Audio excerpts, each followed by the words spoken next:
So this composer and his music have been really central to your career since the 1970s. I wondered if you could give me a little background on what makes him so special for you, and when you first came across his music and fell in love with it. Well, I came across his music at the suggestion of Matthew Epstein when I was just out of Juilliard School in New York. And he thought I should do something impressive to get my name out there. And I said, well, what should I do? He says, well, go to the library and get a recording of Colin Davis doing Les Troyens. It had just come out. I thought I had never heard music when I heard this recording. It lit something up in me, which has remained with me all my life. His language, his musical language, is so different from anybody else's. You can recognize it right away. And it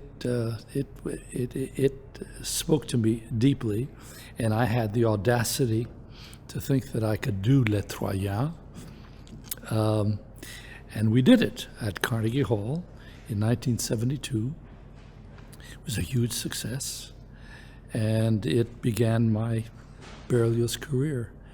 And I would imagine this composer has meant more to me almost than anyone else other than Bach.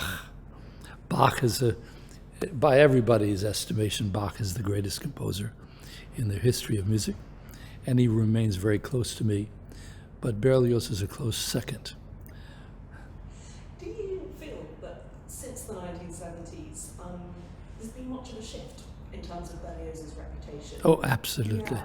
Do you think that misconceptions about him still persist? Well, especially in France. Back in those days, he was not particularly well respected, and he still isn't very well respected in France. He is so out of the ordinary, and the French people are generally conservative people. They love their Bizet, they love their Debussy, they love their Ravel and their Fauré, but Berlioz is just a little bit too far out for them. And so he's been taken up by the Brits, taken up by the Germans, taken up by the Russians, taken up by the Americans too. But I think finally he has begun to be recognized in France as one of their greatest. And your two projects for this anniversary year, the Grande Messe and Damnation, did you consciously want to wait until you had the three operas already under your belt on record, and particularly Les Troyens, before you recorded these two works that are coming up this year? Can you express that again? Sure, yeah. Your two projects for this year, the Grande Messe Yes. and Damnation, did you consciously wait until this point in your career to record these? Yes, I did. I've done eight productions of Les Troyens, concert version and on stage, and I'm glad that I waited until this moment in my life for several reasons. One, the music has really matured in me so that I feel very comfortable with it.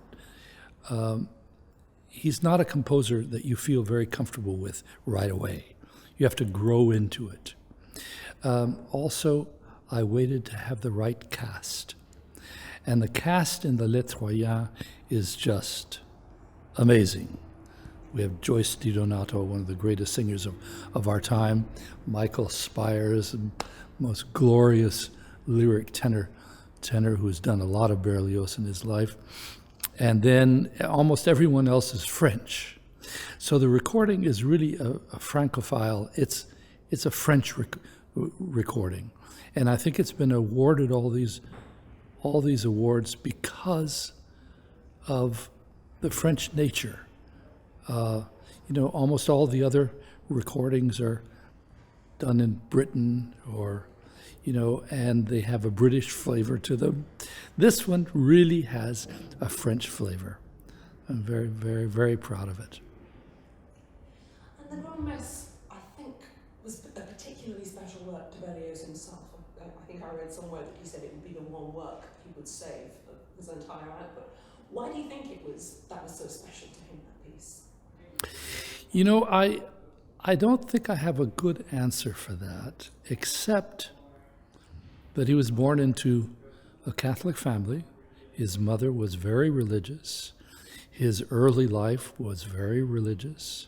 And then when he came to Paris, he kind of threw it all overboard. But when he addressed this text, I think he reverted back to his childhood and gave it a genuine believer's point of view. This is the way I personally feel about it.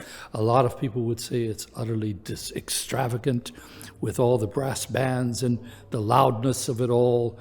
But I find in every measure, every setting of the text, a sincerity, a genuineness. So for me, it's not at all out of the ordinary. The text, of course, we all know, is dramatic in itself, and Berlioz captivates that so brilliantly with his brass bands everywhere. And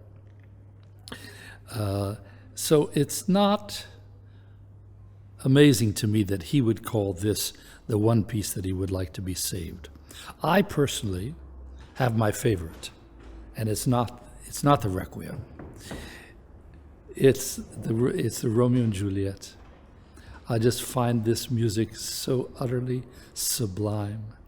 The love music in it is genuine love music, not like in the Symphonie Fantastique, where the love music is bitter. The last movement is full of demons but the love music in Romeo and Juliet is genuinely love music. One final question. How do you think the acoustic of St. Paul's will play out? It's going to be a challenge. It's going to be a huge challenge.